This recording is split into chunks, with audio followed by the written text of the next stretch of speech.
بسم الله الرحمن الرحيم. الحمد لله رب العالمين، وصلى الله وسلم وبارك على نبينا محمد وعلى آله وصحبه أجمعين. نواصل معكم أيها الإخوة في الله المستمعين عبر إذاعة مكتبة الموحدين، هذه الدورة العلمية التي يشرح فيها كتاب الصيام من عمدة الأحكام من الحافظ عبد الغني المقدسي رحمه الله. ونستضيف في هذا اللقاء فضيلة الشيخ صلاح كنتوش حفظه الله تعالى. We're continuing our week-long pre-Ramadan seminar at Muwahhideen Publications, in which the book of fasting, Umdatul Aḥkām by Al-Hafiz Al-Ghani al-Maqdisi rahimahullah, is being explained by a select number of noble scholars. Our guest this evening is Shaykh Salah Kantush. Allah bless and preserve him. فليتفضل شيخنا مشكورا. بسم الله الرحمن الرحيم. الحمد لله وصلى الله وسلم وبارك على نبيه ومصطفاه وعلى آله وأصحابه ومن والاه، أما بعد، فنشرع إن شاء الله تعالى. قال الإمام المقدسي رحمه الله تعالى: الحديث 89 بعد 100، عن سهل بن سعد الساعدي رضي الله عنه أن رسول الله صلى الله عليه وعلى آله وسلم قال: لا يزال الناس بخير ما عجلوا الفطر وأخروا السحور. قوله صلى الله عليه وسلم لا يزال الناس بخير ما عجلوا الفطر وأخروا السحور، فيه جملة من الفوائد والتنبيهات. والتنبيه الأول الذي نبه النبي صلى الله عليه وسلم عليه أن الأمة ما تزال في خير ما لزموا الشرع، وهذا فيه على مفهوم المخالفة، أن الناس لن يستمر فيهم الخير متى ما وقعوا في المخالفات الشرعية، فالمخالفات الشرعية تزيل عنهم الخير الذي هم فيه. وقد جاء أن النبي صلى الله عليه وسلم، أو كما جاء في حديث حذيفة بن اليمان رضي الله تعالى عنه وأرضاه، أنه عليه الصلاة أو أنه رضي الله عنه قال: يا رسول الله، إنا كنا في جاهلية وشر، فأتى الله بهذا الخير، فهل بعد هذا الخير من شر؟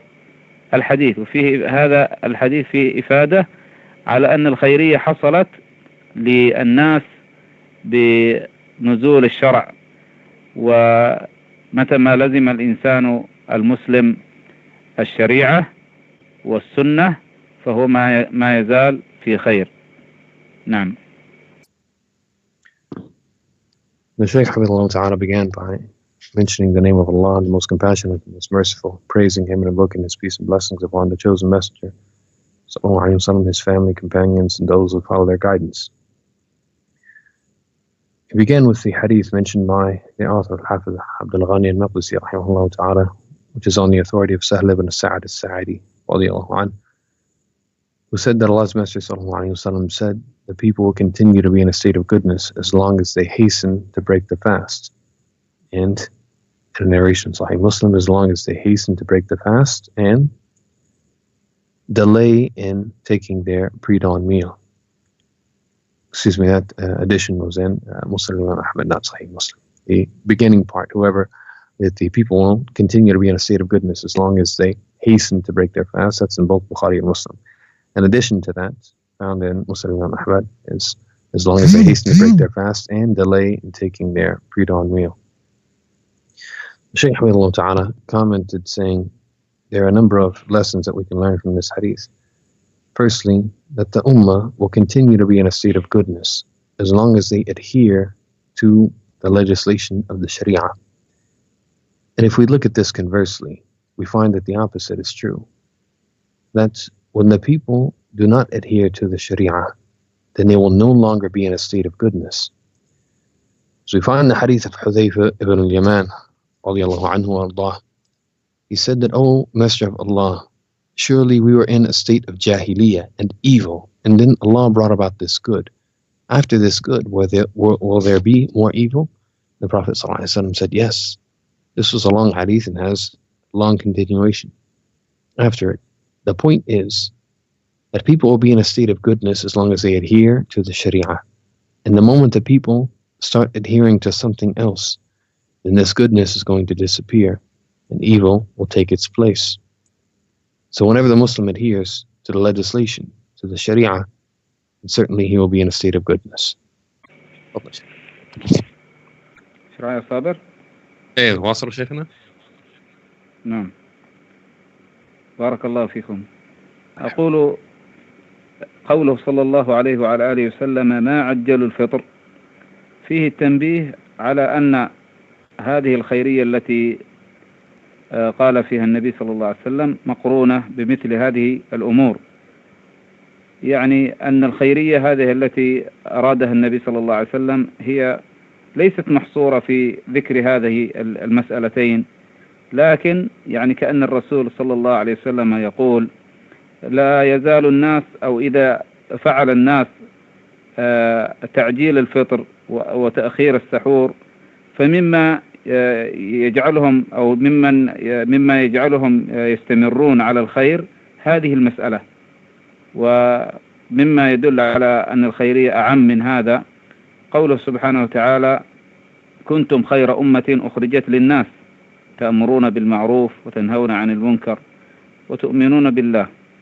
فالخيرية ليست محصورة في مثل هذه المسألة التي ذكرها النبي صلى الله عليه وسلم، لكن هذه منها. فتعجيل الفطر وتأخير السحور من الأمور التي تعين العباد على أن يستمروا على الخير. وأيضا كذلك نستفيد من هذا الحديث أن بعض المسائل التي هي من قبيل الشرع قد يكون فيها موافقة لما في النفس، فلا شك أن تعجيل الفطر وتأخير السحور من الأمور التي ترغب فيها النفس، كما أن هناك عبادات تفعل أو عبادات إذا ما فعلها العبد فإن النفس لا ترغب فيها. فمن العبادات التي لا ترغب النفس فيها الجهاد في سبيل الله، ومن الأمور التي ترغب فيها النفس هذه مسألة تعجيل الفطر. وهكذا أيضا كذلك الولائم، إجابة الدعوة. فإجابة الدعوة النبي صلى الله عليه وسلم يقول من دعي إلى وليمة فليجب، من دعي إلى طعامة، أو كذلك قوله صلى الله عليه وسلم من حق المسلم على المسلم إذا دعاك فأجب. فهذه مما ترغب فيها النفس موافقة للشرع. فهكذا أيضا ها هنا من المسائل التي ترغب فيها النفس أن يعجل العبد فطره وتأخيره لكذلك للسحور. نعم. And the Prophet ﷺ said that people will continue to be in a state of goodness as long as they continue to hasten in breaking their fast. This goodness that's being mentioned here is coupled with the practice of breaking the fast and hastening to do so. But we shouldn't understand from this that this is the only reason for goodness. It doesn't mean that this is the only thing that will make the Ummah continue to be upon goodness, make the Muslim continue to be in a state of goodness. This is the only thing. There are other things. And so, if the believers continue to implement these two practices, which are mentioned in Ḥadīth, which is hastening to break the fast and delaying in taking the pre-dawn meal. These are two things that will help the Muslims stay and remain upon a state of goodness. But it doesn't mean that there are not other things that likewise help the believers stay in a state of goodness. For example, Allah Azza wa Jalla says, "Kuntum khayra ummatin ukhrijat lin-nas." You are the best nation brought forth for humankind. تَأْمُرُونَ بِالْمَعْرُوفِ وَتَنْهَوْنَ عَنِ الْمُنكَرِ وَتُؤْمِنُونَ بِاللَّهِ. And the reason why you are such is because you enjoin the good, forbid the evil, and you believe in Allah. And so, the Ummah continues in a state of goodness as long as it meets this description. When the believers fail to meet this description and no longer enjoin the good, forbid the evil, they're no longer the best nation brought forth humankind. The point is that goodness for the people was mentioned, coupled with hastening to break the fast and delaying in taking the pre-dawn meal. But these are not the only things that bring about goodness for the Ummah. The point is, adhering to the legislation is what brings about the good for the believers. Another point, or another lesson that we learn from this hadith is that there are some things that we are commanded to do in the Sharia which naturally people incline towards, which people naturally like. When you're fasting, you want to break your fast as soon as possible, and we are commanded to break the fast as soon as possible. So we see something we are commanded with that agrees with what we are naturally inclined towards. So there are some things in the Sharia that agree with our natural inclinations. There are some things that don't agree with those natural inclinations. Nobody likes to go to jihad and go to war. No person likes this, but we're commanded to do so. There are other things in the Sharia that likewise agree with what we are naturally inclined towards, such as when the Prophet ﷺ commanded us to accept the invitation to a walima, a wedding ceremony. We get invited to nice food. Which one of us doesn't want to go? We naturally want to go. We're commanded to do so in Sharia. And what the Prophet ﷺ mentioned of the rights of the Muslim upon his fellow Muslim is that if he invites you, then accept his invitation. تفضل شيخنا. الله يبارك فيكم. أقول سلمكم الله. وكون الرسول صلى الله عليه وعلى آله وسلم استحب أن يعجل الفطر، ليس هذا معناه أن العبد يفرط في التحقق من حصول دخول الليل بغروب الشمس، أو بأن يكون هناك مجرد شك. لا بد أن يحصل التحقق التام اليقيني، لأن الأصل بقاء النهار. الأصل بقاء النهار، فلا يزال عنه إلا بيقين. فالمراد بالتعجيل هنا أي إذا حصل التيقن من دخول الليل بغروب الشمس. وأمر آخر كذلك في هذا الحديث أيضا التنويه والإشارة إلى أن من أخر هذا الفطر عن الوقت المناسب له شرعا فإنه يكون قد ناله من الشر كما وقع فيه الرافضة. فالرافضة لا يفطرون إلا إذا ظهر نجمهم، النجم الذي يظهر بعد الغروب بقرابة نصف الساعة أو 20 دقيقة. فالروافض هؤلاء من إحدى الفرق، وهكذا بعض الشيعة يفعلون هذا الأمر، ولربما هم اقتدوا باليهود الذين يفعلون هذا الفعل. فمن فعل هذا يكون قد شابه الروافض وشابه الشيعة وشابه اليهود من هذا الجانب. فملازمة السنة بتعجيل السحور أو تعجيل الفطر وتأخير السحور. تأخير السحور أن يكون السحور في آخر حصص الليل كما ذكرنا في اللقاء السابق، يكون السحور في آخر حصص الليل قبيل الأذان بشيء يسير كما مر معنا، والله المستعان. نعم.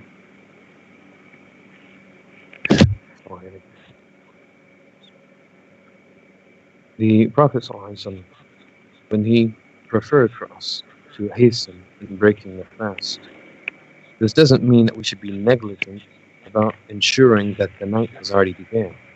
We are not allowed to break the fast until we are certain, beyond the shadow of a doubt, that the sun has set and the night has begun. When we are encouraged to break the fast and hasten in breaking the fast, it doesn't mean breaking the fast before the time, before the sun has actually set. It's not permissible. And so we must be certain. We must have certainty that the sun has set, because the rule of thumb is that the daytime remains. If we know that it is daytime now, it continues to be daytime until we are sure that the night has replaced it. So the principle says whatever was, is. Whatever was, is.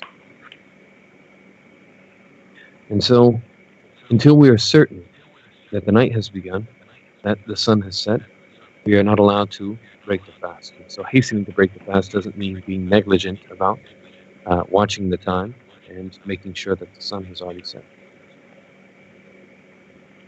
Another lesson that we learned from this hadith is that hastening to break the fast, being accompanied by goodness, people continue to be in a state of goodness as long as they hasten to break the fast. When we look at this conversely, we find that when the people do not hasten to break the fast, and they delay doing so, they don't break it when the sun sets, but delay until after that, then they're no longer in a state of goodness. Rather, they have fallen into evil. This is what the Rāfidah fell into. Because they don't break their fast when the sun sets. They wait until a certain star appears at night. And so that doesn't happen until 20 or 30 minutes after the sun has already set. Because of that, they have fallen out of this state of goodness. For this and other reasons. But this is one of the indications that they're no longer upon this goodness promised to the people who adhere to the legislation of religion. And perhaps it was that they were following the example of the Jews, because the Jews had this practice of breaking their fast, delaying breaking of their fast until it was totally dark and the stars had come out. And so whoever does this, whoever refuses to follow the legislation of breaking the fast as soon as the sun sets and waits until a later time, is essentially doing something similar to that practiced by the Rāfidah, to that practiced by the Shia, and then that practiced by the Jews. And as we mentioned in our previous class, Shaykh, the first class of the seminar, when we are commanded to hasten in taking the pre-dawn meal, that is to be done in the last of the stages of the night. We mentioned the division of the night into different periods. And the pre-dawn meal, the suhoor, is to be taken in the last of those, which means slightly before Fajr, just before the time for the true dawn. So just before the Ādhān, of Fajr, a small time, however much time we need to eat our pre-dawn meal, that's the time we should be taking our suhoor. تفضل يا شيخ. نعم بارك الله فيكم. نكتفي فيما مضى بالنسبة للحديث السابق وننتقل إن شاء الله إلى الحديث الذي بعده. قال رحمه الله: وعن عمر بن الخطاب رضي الله عنه قال: قال رسول الله صلى الله عليه وعلى آله وسلم: إذا أقبل الليل منها هنا وأدبر النهار منها هنا فقد أفطر الصائم. إذا أقبل الليل منها هنا وأدبر النهار منها هنا فقد أفطر الصائم. في هذا الحديث العظيم كذلك بيان أن وقت الصيام ماذا؟ محصور. أن وقت الصيام محصور، شأنه شأن بقية العبادات كالصلاة ونحوها، فهي محصور في أوقات معينة، كما عرف أهل العلم بأن الصيام صيام معنى الإمساك عن إمساك مخصوص في وقت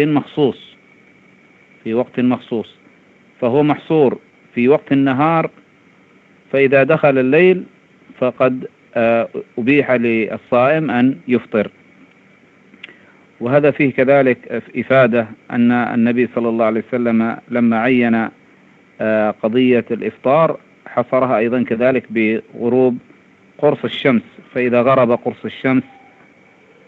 قرص الشمس من المغرب فإنه حينئذ يكون دالا على جواز أن يفطر ماذا؟ الصائم. ومن هنا أيضا كذلك نقول هذا لا يعارض كون النبي صلى الله عليه وسلم ذكر قضية المؤذن، إذا سمع المؤذن يؤذن فهذا فيه التنبيه إلى قضية أيضا الفطر. فالنبي صلى الله عليه وسلم جعل الأذان أذان المؤذن كما قال عليه الصلاة والسلام: الإمام ضامن والمؤذن مؤتمن. فالمؤذن مؤتمن بحيث أنه إذا أذن المؤذن وسمع الناس أذانه جاز لهم الفطر، وكذلك أيضا ابتدأوا في الصيام. فهكذا أيضا كذلك لا تعارض، فإن هذا المؤذن يؤذن بموجب أيضا دخول الليل ودخول كذلك النهار. نعم. This brings us to the next hadith in the text mentioned by the author rahimahullah, in the authority of Umar ibn al-Khaṭṭāb radiyallahu anhu, who said that Allah's Messenger sallallahu alaihi wasallam said, when the night approaches from here and the day turns away and disappears from there, then certainly the fasting person has broken his fast. It shows us that there is a specified time for the fast. It has a defined beginning and ending. And so there's a special time for it, just like the rest of the acts of worship. Salah has its fixed times, have a fixed time that they're to be performed in. And as we mentioned in the definition of fasting itself, it is refraining from things that certain things for a specific time, refraining from specific things during a specific time.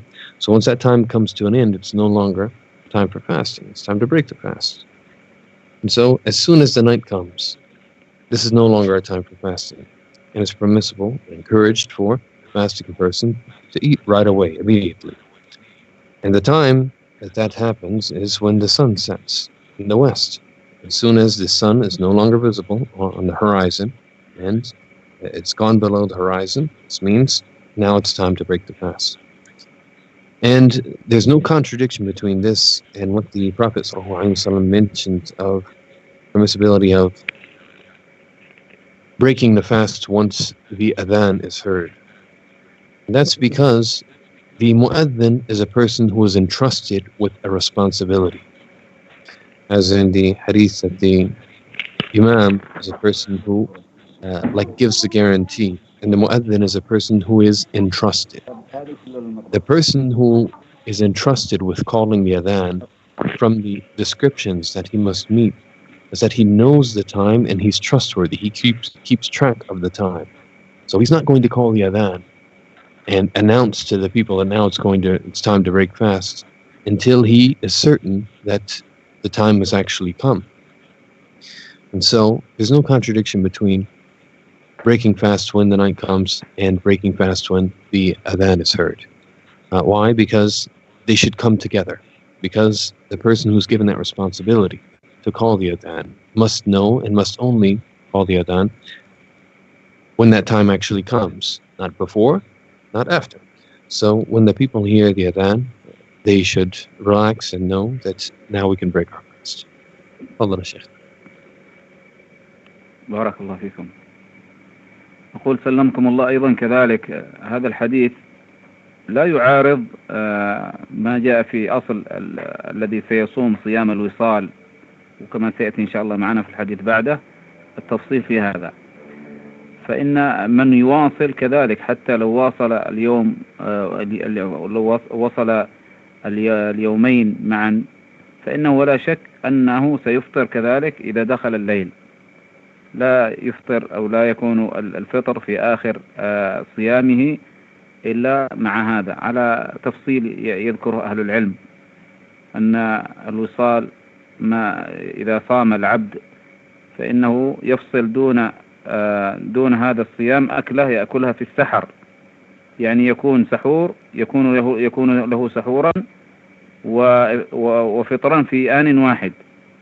لكن إذا أتم الصيام فإنه يتمه في آخر اليوم الذي هو آخر النهار الذي هو مع غروب الشمس. هذا على تفصيل يذكره أهل العلم. نعم. وكذلك مما يستفاد أيضا كذلك من هنا أن هذا الأمر لا يكون إلا بنية مسبقة، فمن أراد أن يصوم صيام الوصال فلا بد أن يكون عنده نية مسبقة، ولا يحل له بعد ذلك أن يفعل خلافه إذا كان بهذا التفصيل المذكور عند أهل العلم في حكم الوصال، كما سيأتي معنا إن شاء الله في الحديث الذي بعده. نعم. Shaykh said, may Allah bless you all and grant you all safety. Know that also there's no contradiction between this hadith. It specifies that as soon as the night comes, as soon as the sun sets, then the fasting has come to an end. The fasting person breaks his fast. Know that there's no contradiction between this and what is known as wisal, or a continual fast. What we are accustomed to is fasting from dawn until sunset, which, depending on place you're at can be a 12, 14-hour fast and the likes. There's another type of fast, which essentially is a 24-hour fast, and that is that we saw. That's fasting from the time of dawn until the next dawn. And there's a lot of detail that has to be mentioned along with this, and we will see a bit of that in the coming hadith. And the people of knowledge have gone into detail in mentioning the prerequisites of this. But what happens when a person is fasting this type of fast that we saw, 24-hour fast, is that they would take their suhoor in the morning time, and they would continue fasting until the next morning at suhoor time. So instead of breaking their fast at Maghrib time that night, they wouldn't be breaking their fast until the following morning. So they would be making suhoor and fatur at the same time. So they would have essentially fasted 24 hours. However, even if a person fasts this type of fast that we saw, 24-hour fast, once the sun sets, then they have broken their fast. Now, they got the reward for breaking their fast. They're not going to eat until the morning time, but they have to make the intention to do that. That is, that in the morning when they start their fast, and have their suhoor when they're beginning this type of fast, they must have the intention at that time to make this continual 24-hour fast. And once they make that intention, they're not allowed to switch sometime during the day and change and instead break fast at Maghrib time. So the point is that there's no contradiction between this hadith and the hadith of Wisal, nor is there any contradiction between this hadith and the hadith of breaking the fast once we hear the Ādhān. تفضل شيخنا. نعم بارك الله فيكم. إذن ننتقل إلى الحديث الذي بعده. قال رحمه الله تعالى: وعن عبد الله بن عمر رضي الله عنهما قال: نهى رسول الله صلى الله عليه وعلى آله وسلم عن الوصال. قالوا: يا رسول الله إنك تواصل. قال: إني لست كهيئتكم، إني أطعم وأسقى. ورواه أبو هريرة وعائشة وأنس بن مالك رضي الله عنهم، ولمسلم عن أبي سعيد الخدري رضي الله عنه: فأيكم أراد أن يواصل فليواصل إلى السحر. هذا الحديث هذه الأحاديث فيها الكلام عن قضية الوصال. وكما ذكرنا آنفا أن الوصال هو أن يصل الليل بالنهار، فلا يفطر إلا بأكلة يكون في السحر تفصل دونه ودون اليوم الذي قبله. والنبي عليه الصلاة والسلام ربما كان يواصل اليومين والثلاثة وربما أكثر من ذلك، فكان يصل لا يأكل، يعني يواصل الليل بالنهار يومين أو 3 أيام. فنهى النبي صلى الله عليه وسلم أصحابه عن هذه الطريقة من الصيام، فقيل له: يا رسول الله أنت تواصل. السبب في كون الصحابة رضي الله تعالى عنهم ذكروا له حاله أنهم مأمورون بعموم الأدلة على متابعة النبي عليه الصلاة والسلام، كما في قوله سبحانه وتعالى: لقد كان لكم في رسول الله أسوة حسنة. فهم لما رأوا أن الرسول عليه الصلاة والسلام قدوة لهم قالوا: يا رسول الله كيف تنهانا وأنت تواصل ونحن نحب أن نكون مثلك أو نحاول أن نتعبد كما تتعبد؟ أليس النبي صلى الله عليه وسلم قال: أنا نعم السلف لكم أو لك، كما جاء في حديث أمنا عائشة؟ فكونه صلى الله عليه وسلم يواصل أحب الصحابة أن يكونوا كذلك، فعلل لهم النبي عليه الصلاة والسلام وقال لهم: أنا يعني لست كهيئتكم، أنا لست مثلكم يعني مطابقة في كل شيء، إني أطعم وأسقى. ليس معنى ذلك أنه عليه الصلاة والسلام كان يأكل ويشرب بماذا بطعام وسقاء حسي معروف، وإنما المقصود لست كهيئتكم أن الله سبحانه وتعالى جعل لي من القوة ما يقوم مقام الطعام والشراب لي. إني لست كهيئتكم يعني أن الله سبحانه وتعالى أعطاني من القوة ما ليس عندكم. ومعلوم أن الله سبحانه وتعالى قد أعطى بعض أنبيائه من القوة والجلد ما يستطيعون أن يقوموا بكثير من الأعمال. هذا نبي الله موسى عليه الصلاة والسلام كان قويا وكان شديدا حتى أنه كان يستطيع أن يحمل ما لا يستطيع على حمله الفئة من الرجال الأشداء. والرسول عليه الصلاة والسلام كذلك يعني فيه من القوة والجلد ما ليس عند غيره من الصحابة، فذلك علل لهم النبي عليه الصلاة والسلام. ثم لما جاء في الرواية الأخرى التي عند مسلم حديث بسعيد: فأيكم أراد أن يواصل فليواصل إلى السحر، أي يعني إلى وقت السحر فقط، يعني أنه يصل ليلة بيوم، يواصل إلى السحر ليلة بيوم. وهذا فيه إفادة إلى أن الرسول عليه الصلاة والسلام لما نهاهم فيكون هذا نهي كراهة وليس نهي أو ليس أمر إباء أو أي أمر استحباب، فيكون النبي عليه الصلاة والسلام قد كره للصحابة رضي الله تعالى عنهم أن يفعلوه لما فيه من إضعاف البدن، يكون العبد فيه ضعيفا، والشرع أو رحمة الله سبحانه وتعالى تقتضي أن يبقى العبد قويا، كما قال الله سبحانه وتعالى: ما يفعل الله بعذابكم إن شكرتم وآمنتم. فهذا الوصال يضعف العبد ويجعله ضعيفا، لا سيما والنبي عليه الصلاة والسلام أمر بالقوة كما قال عليه الصلاة والسلام: المؤمن القوي خير وأحب إلى الله من المؤمن الضعيف وفي كل خير. نعم.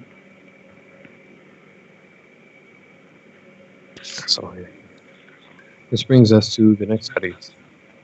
It's actually more than one narration. First, on the authority of Allāh bin Ḥumar said that Allah's Messenger forbade al-wisāl, this 24-hour fast. His companion said, "O Messenger of Allah, you fast in this fashion, the wisāl." He said, "I am not like you all. Certainly, I am fed and given drink." And it was narrated likewise by Abu Hurairah and Aisha and Anas ibn Malik radiallahu anhu. And in Sahih Muslim we find on the authority of Abu Sa'id al-Khudri radiallahu anhu that he said, whoever of you wants to continually fast, to perform the wisāl, then let him fast until Saḥr, let him fast until the pre-dawn period. So the Prophet ﷺ himself would fast with the wisāl, the fast that was continual, not simply during the daylight hours, but the day and night until the following day, sometimes 2 or even 3 days. He would do so without breaking his fast, fasting 24 hours, 48 hours, or more. So 2 or 3 days at times he would fast. Yet he forbade his companions from doing this. He himself did it, yet forbade his companions from fasting in this fashion. And because they, radiallahu anhum, understood that they were commanded to follow him and take him as their example. So Allah says, لَقَدْ كَانَ لَكُمْ فِي رَسُولِ اللَّهِ أُسْوَةٌ حَسَنَةٌ. You certainly have in the Messenger of Allah a good example. They wanted to be like him. They wanted to worship Allah in the way that he did. When they saw him doing this type of fast, they wanted to take him as their role model in doing so. Likewise, we have in the Hadith of Aisha, the Prophet ﷺ said, "I am a wonderful predecessor for you." So we have to follow him, be his successors.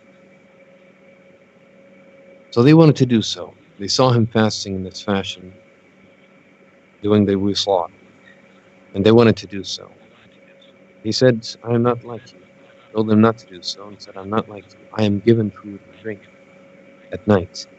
And this doesn't mean that he was physically eating and drinking. What he meant by this is that Allah subhanahu wa ta'ala gave him the strength to be able to do so, like the strength of a person that eats. So the strength that he received as a blessing from Allah was comparable to the strength of a person who eats and drinks. Doesn't mean that he physically ate and drank at night, otherwise he wouldn't be fasting. This wouldn't have been a continual fast. Wouldn't count as wisāl. So he, sallallahu alaihi wasallam, was given strength by his Lord. And Allah Azza wa Jal, the wisdom known to him, gave certain of his prophets a strength that that was unlike the strength of normal people. Find, for example, his Prophet Musa alayhi salam was a strong man, and he could carry things that it would take a group of very strong men to carry. Him himself, one man, would carry what a big group of men, strong men, would carry. So he was strong. The Prophet Muhammad sallallahu alaihi wasallam likewise was a strong man. Allah Azza wa Jal gave him strength, gave him vigor. So we find in the narration of Abu Sa'id, Sahih Muslim, he said, whoever of you wants to continually fast, perform the wisal, then let him perform the wisal until as-sahar, until the pre-dawn time. And so he gave permission for this wisal for a defined period, a 24-hour period. And when he was forbidding them from doing so, it wasn't that it was strictly forbidden, that it was haram. It was discouraged, meaning that it was makruh. So he was discouraging them from doing so out of his mercy towards them. Because he understood this is something that would make the people weak. He didn't want this. From the mercy of Allah Azza wa Jalla is that He has commanded us not to be weak. And Allah says, مَا يَفْعَلُ اللَّهُ بِعَذَابِكُمْ إِن شَكَرْتُمْ وَآمَنْتُمْ. What will Allah do punishing you if you show thanks and have faith and have iman? So strength is something we are commanded with. The Prophet ﷺ informed that the strong believer is better and more beloved to Allah than the weak believer. Yet in both they are good. تفضل شيخ. نعم بارك الله فيكم. ومما يؤيد مثل هذا أن الذين والرهط الذين جاءوا إلى أبيات النبي صلى الله عليه وسلم فسألوا عن عبادة النبي عليه الصلاة والسلام، فقال أحدهم: أما أنا فأصوم ولا أفطر. فالنبي صلى الله عليه وسلم قال في شأن هؤلاء: من رغب عن سنتي فليس مني. فأفاد عليه الصلاة والسلام أن السنة هي ليس في كل ما يفعله الرسول عليه الصلاة والسلام، فهناك أشياء اختص النبي عليه الصلاة والسلام فيها كقوله كمثل اختصاصه عليه الصلاة والسلام بمثل هذا الأمر الذي هو وصال الأكثر من يوم أو يومين. وهكذا أيضا كونه عليه الصلاة والسلام خص بالزواج بالهبة، فهناك أشياء خصائص لا يشركه في أحد من الأمة. وأما قوله سبحانه وتعالى: لقد كان لكم في رسول الله أسوة حسنة، هذا في عموم التشريع إلا فيما خصه الدليل. وكذلك من الأمور التي تبين أن النبي عليه الصلاة والسلام كذلك أفاد أن هذا الفعل ليس، لأن الرسول صلى الله عليه وسلم ليس كهيئتنا من ناحية أنه عليه الصلاة والسلام يوفق ويعطى القوة والجلد على الإتمام، فهذا كذلك ينافي ما هو حال أو في حال بقية الأمة. وأيضا قد يقول قائل: هل ثم تعارض بين هذا الحديث وبين قوله صلى الله عليه وسلم: لا يزال الناس بخير ما عجلوا الفطر؟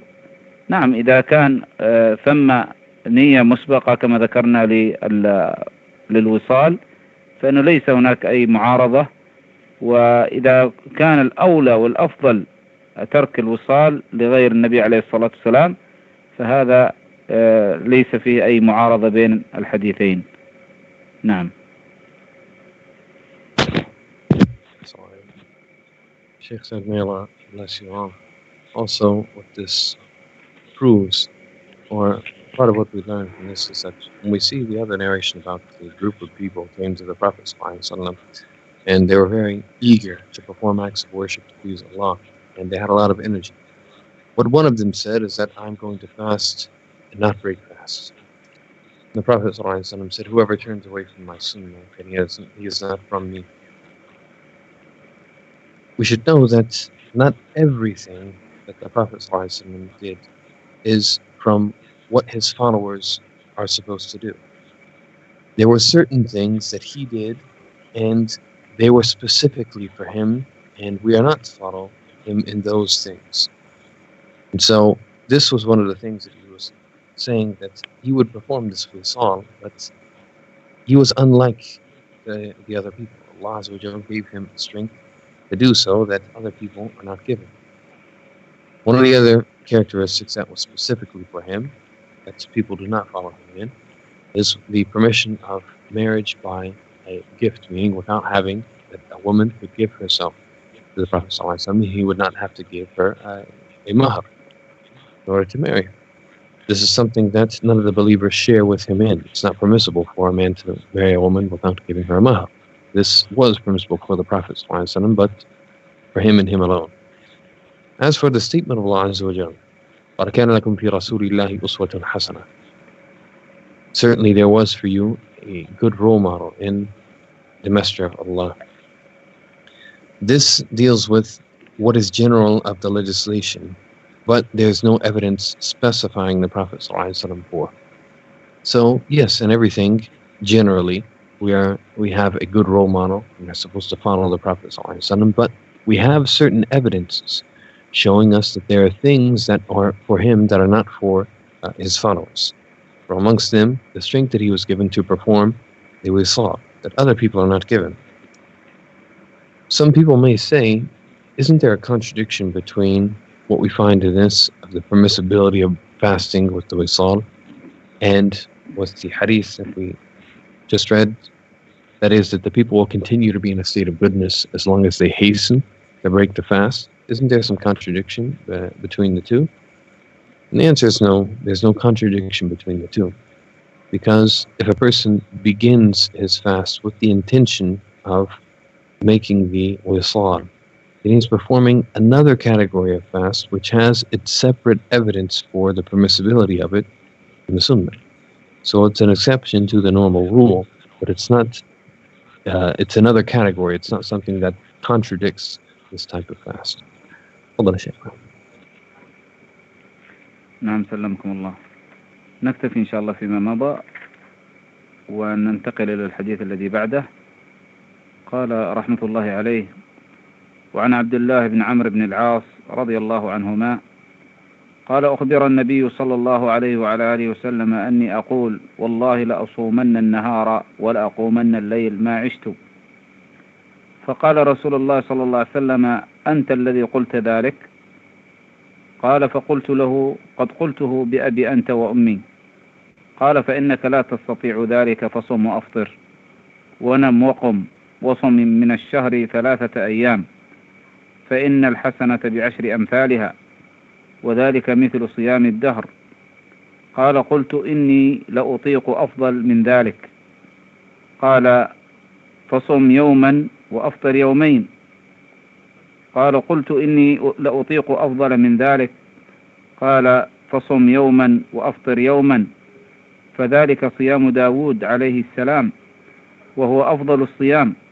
قال: فقلت: إني لأطيق أفضل من ذلك. فقال: لا أفضل من ذلك. وفي رواية قال: لا صوم فوق صوم أخي داود عليه السلام شطر الدهر، فصم يوما وأفطر يوما.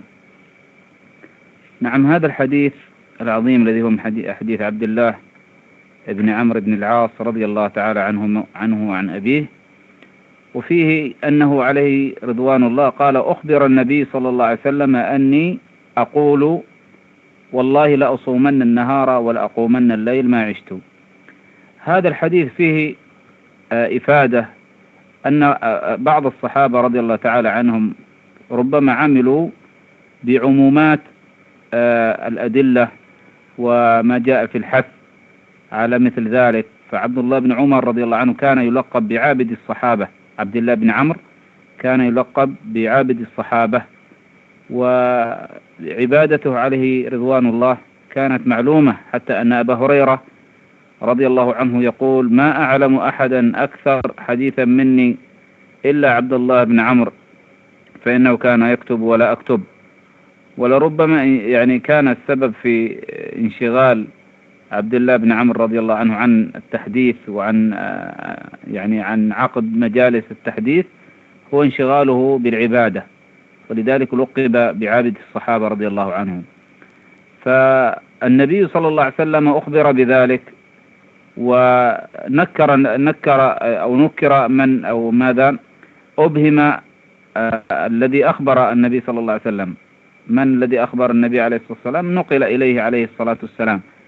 وهذا في إفادة إلى أمر مهم، وهو أنه عليه الصلاة والسلام لا يعلم الغيب، أنه لا يعلم الغيب، ولم يطلع النبي صلى الله عليه وسلم على فعل عبد الله بن عمرو إلا بإخبار. وكذلك مما يستفاد من هذا الحديث أن إخبار النبي صلى الله عليه وسلم بذلك فيه إنكار، أنه أنكر عليه هذا الفعل.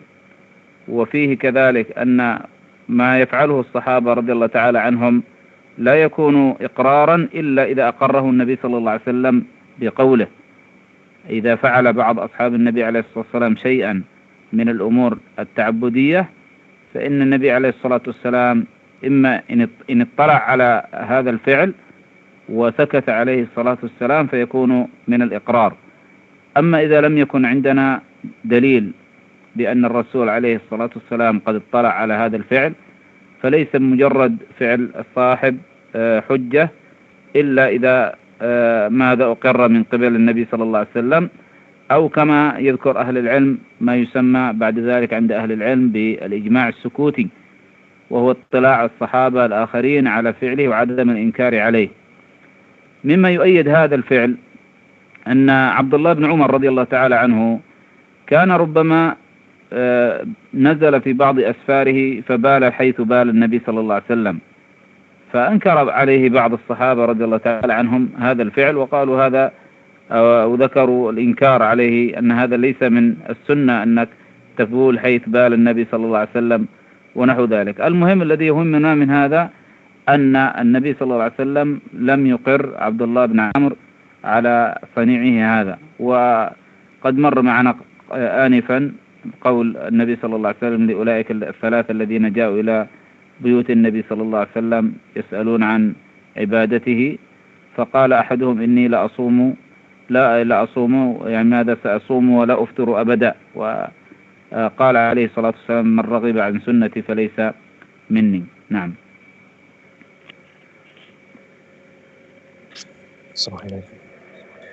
This brings us to the next hadith from the authority of Abdullah bin Amr bin As, who said that the Prophet ﷺ was informed that I said, by Allah, I shall fast the day and stand and pray at night as long as I live. The Prophet ﷺ said, are you the one who said this? I said, yes. He said, that is the narrator Abdullah bin Amr. He said, yes. May my mother and father, it's an expression the Arabs use, like as if saying, may my mother and father be your ransom. So he said, yes, I am the one who said this. The Prophet ﷺ said, you cannot do this. So fast and break your fast. Sleep and wake up, okay, meaning for prayer. And fast out of the month 3 days. For certainly each good deed is worth 10 times. Each good deed is multiplied 10 times. And that is like fasting forever.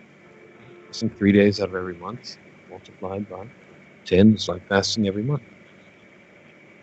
He said, that is Abdullah bin Amr, he said, I can do better than that. So the Prophet ﷺ said, fast a day and break fast for 2 days. He said, I can do better than that still. He said, then fast a day and break fast a day. For that is the fast of Dawood alayhi salam, and it is the best of fasting. He said, that is Abdullah bin Amr, I can do better than that still. He said, there is nothing better than that. In the narration, there is no fast above the fast of my brother Dawood alayhi salam. He split up time into 2 halves by fasting a day and breaking fast a day. It's indeed a great hadith, and in it we find that some of the Sahaba radiallahu anhum, they would take general texts and apply them in a way, but they weren't approved of that. You see that we have an encouragement in religion to fast, to pray, but the way that he wanted to apply it specifically was in the wrong way. The Prophet ﷺ disapproved of how he wanted to apply this. Abdullah bin Amr, anhuma, he was known as the worshipper from amongst the Sahaba. He was a very ascetic, pious person. He devoted himself to worshipping Allah Azza wa Jalla. Now Abdullah bin Umar said that I don't know anyone who knows more hadith than myself, aside from Abdullah bin Amr. And perhaps what kept him from teaching, what kept him from disseminating all this knowledge that he had acquired, was that he was busy worshipping Allah subhanahu wa ta'ala. That's how he spent his time. When he said, that the Prophet ﷺ was informed that I said, I shall fast, not break fast, until the end of it. We find in this that the Prophet ﷺ did not know the unseen. He only found this out because someone came and told him. So the Prophet ﷺ did not know everything. He did not know the affairs of the unseen. He had to be informed like regular people do. When he was informed of this, he disapproved of it. Disapproved of a person wanting to fast every single day. And in this we learn another lesson, which is that there are some things that the Sahaba did that were disapproved of by the Prophet ﷺ. There are some things that he did not approve of the Sahaba doing. So if the Sahaba did something and the Prophet ﷺ was informed of it and remained silent about it, then this is an approval. This is an approval, and it's okay. But the actions of a Sahabi in and of themselves do not constitute a proof for the legislation of something if they were not known of and approved of by the Prophet ﷺ. If, for example, one of the Sahaba did something as an act of worship and the other Sahaba heard about that and remained silent about it, not disapproving of it, that's one thing. But we're talking about something that was known to the Prophet ﷺ and disapproved of by him. If it's something that the other Sahaba heard about and they remained silent, they didn't disapprove of, then it would be raised to a category which is called ijma' sukuti, meaning that everyone agreed to this, everyone approved of this from the Sahaba. They all approved of this because they heard of it and didn't speak out against it. So there were some things that these Sahaba did that were not approved of, and so we can't take those as legislation. For example, Abdullah bin Umar, once he was traveling on the same journey where the Prophet ﷺ had traveled. The Prophet ﷺ during that journey had dismounted his riding animal at a certain place in order to relieve himself, to answer the call of nature. When Abdullah bin Umar got to that same place, he did the same thing. He went and relieved himself in that place. Why? Because he wanted to follow the Sunnah of doing the same thing the Prophet ﷺ did. But the fact is that this was not following the Sunnah. This act was not following the Sunnah. Because using a specific place for relieving oneself is not something encouraged. Okay, and so the other Sahaba disapproved of this. They disapproved of this, and so we can't take this as the aforementioned category, which is that everyone agrees to something because they remain silent. No, others of the Sahaba spoke out against it, and so we can't take that as legislation.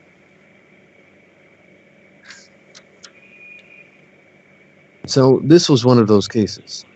This hadith was one of those situations where we have an action of the Sahaba, that they were trying to do something good, but we have a disapproval on the part of the Prophet ﷺ. 3 people came to the home of the Messenger ﷺ and made these statements that they were going to do these very big acts, devoted acts of worship, but the Prophet ﷺ said that that was not correct, and he said that whoever turns away from my sunnah, then he's not from me. تفضل الشيخ. نعم بارك الله فيكم. ومن هنا أيضا قد يقول قائل: ما هو الدافع أو كيف تكلم النبي صلى الله عليه وسلم مع عبد الله بن عمرو رضي الله تعالى عنه بشيء من المحاورة التي فيها نوع من اللين ونحو ذلك، بينما لما جاء أولئك الثلاثة الذين جاءوا إلى أبيات النبي صلى الله عليه وسلم فسألوا عن عبادته عليه الصلاة والسلام، ففيه أن النبي صلى الله عليه وسلم شد عليهم في ما فعلوه، فقال حتى قال عليه الصلاة والسلام: أنتم الذين قلتم كذا وكذا، فوالذي نفسي بيده إني لأخشاكم وأتقاكم لله، ولكني أصوم وأفطر وأتزوج النساء وأصلي وأرقد، فمن رغب عن سنتي فليس مني. فهذا ليس فيه أي معارضة، فإن عبد الله بن عمرو رضي الله تعالى عنه علم النبي عليه الصلاة والسلام رغبته الشديدة في تحصيل الخير، وكذلك رأى من نفسه القوة والجلد على استطاعة على التحمل مشاق الصيام وقيام الليل، بينما أولئك الذين جاءوا إلى أبيات النبي صلى الله عليه وسلم جاء في الرواية نفسها أنهم قالوا ماذا لما سألوا عن عبادة النبي عليه الصلاة والسلام، قال الراوي: فكأنهم تقالوها، أي رأوها قليلة. فكون هؤلاء رأوا عبادة النبي صلى الله عليه وسلم قليلة، لكن عبد الله بن عمرو رضي الله تعالى عنه عن أبيه ما حصل منه أنه رأى عبادة النبي عليه الصلاة والسلام قليلة، وإنما رأى من نفسه القوة، فأفاده النبي عليه الصلاة والسلام بأن هذا الفعل ليس بصحيح، وأنه خير له من أن يصوم إن كان صاحب قوة وجلد، أن يصوم صيام داود عليه الصلاة والسلام. ويؤيد هذا أن عبد الله بن عمرو رضي الله عنه حين أن كبر في السن وضعف عن أداء هذا الأمر قال: يا ليتني قبلت رخصة رسول الله صلى الله عليه وسلم. وهذا فيه التنبيه على أن اختيار السنة التي فعلها الرسول عليه الصلاة والسلام أنها أفضل من هذا الصيام إن كان أيسر على العبد وأقوى، وكما ذكرنا في الحديث قبله: المؤمن القوي خير وأحب إلى الله. فكون العبد يصوم مثلا 3 أيام من كل شهر، أو يصوم الاثنين والخميس ونحو ذلك، أفضل من أن يصوم يوم ويفطر يوم، إلا إذا كان صاحب القادر على هذا الصيام قادرا قدرة تامة بحيث أنه لا يعجزه أن يفعل هذا الفعل الذي هو صيام يوم وإفطار يوم. فداود عليه السلام كان يصوم هذا لأجل أنه كما سبق معنا أن الأنبياء كانوا يعطون من القوة والجلد ما ليس لغيرهم من بقية الأمة، والله المستعان. نكتفي إن شاء الله تعالى بهذا، ونسأل الله لنا ولكم السداد والعافية، والسلام عليكم ورحمة الله وبركاته. وعليكم السلام ورحمة الله وبركاته. جزاكم الله كل خير.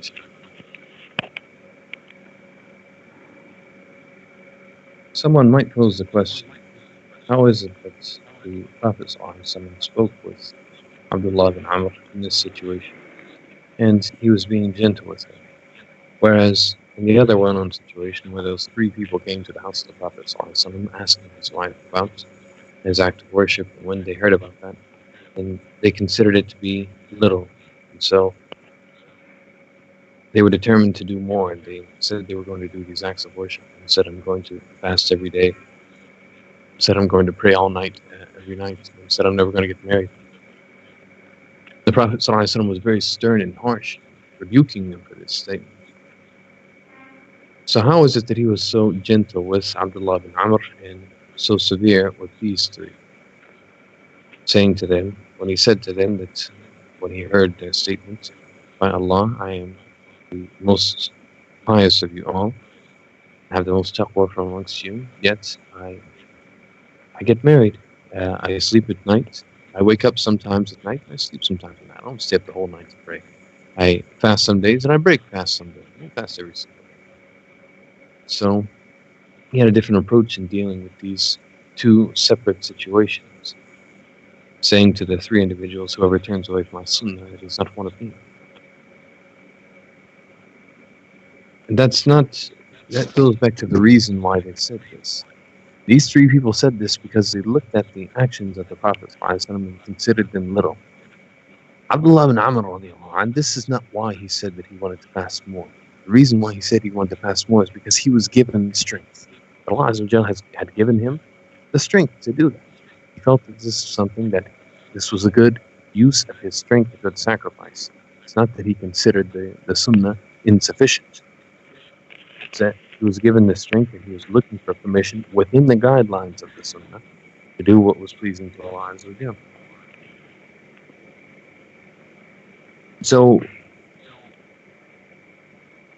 this was the reason why the Prophet ﷺ was gentle with Abdullah ibn Amr, Abdullah ibn Amr, and he was severe with those three people who said what they said when they came asking about his acts of worship. So whoever is like that, whoever feels within himself the strength he can do this, then it will be good for him, encouraged for him to fast in the same way that Allah's Prophet Dawood ﷺ fasted. However, Abdullah ibn Amr, when he got old, he said, I wish I would have taken the concession given to me by Allah's Messenger. That is, when he was advising him to fast, he said, fast 3 days out of the month. Then he said, no, I can do more. So he said, okay, fast 1 day and break fast 2 days. No, I can do more. He said, okay, fast the fast of Dawood, fast every other day. There's nothing better than that. That's the maximum, fasting every other day.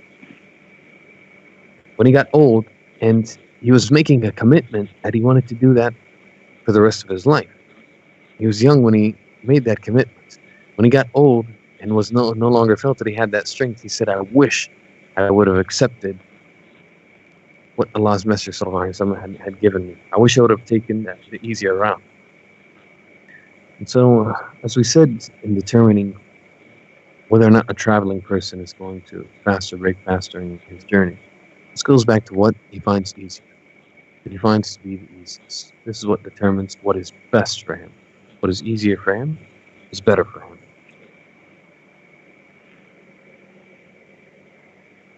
The strength to perform actions of worship in the life is something encouraged, something praiseworthy, something good.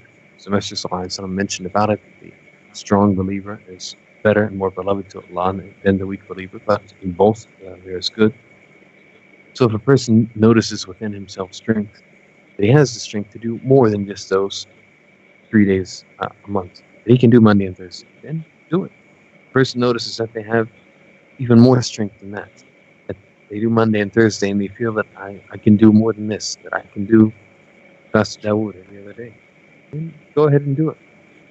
Because those prophets who are given the strength, if a person is like them, given strength, they want to channel that strength the way it's pleasing to Allah, then this is something fine, this is something praiseworthy. This is the conclusion of what the Shaykh had to say this evening. Ask Allah Azza wa Jalla to grant us all guidance, put us on the straight path. Allah knows best. Sallallahu alaihi wa sallam.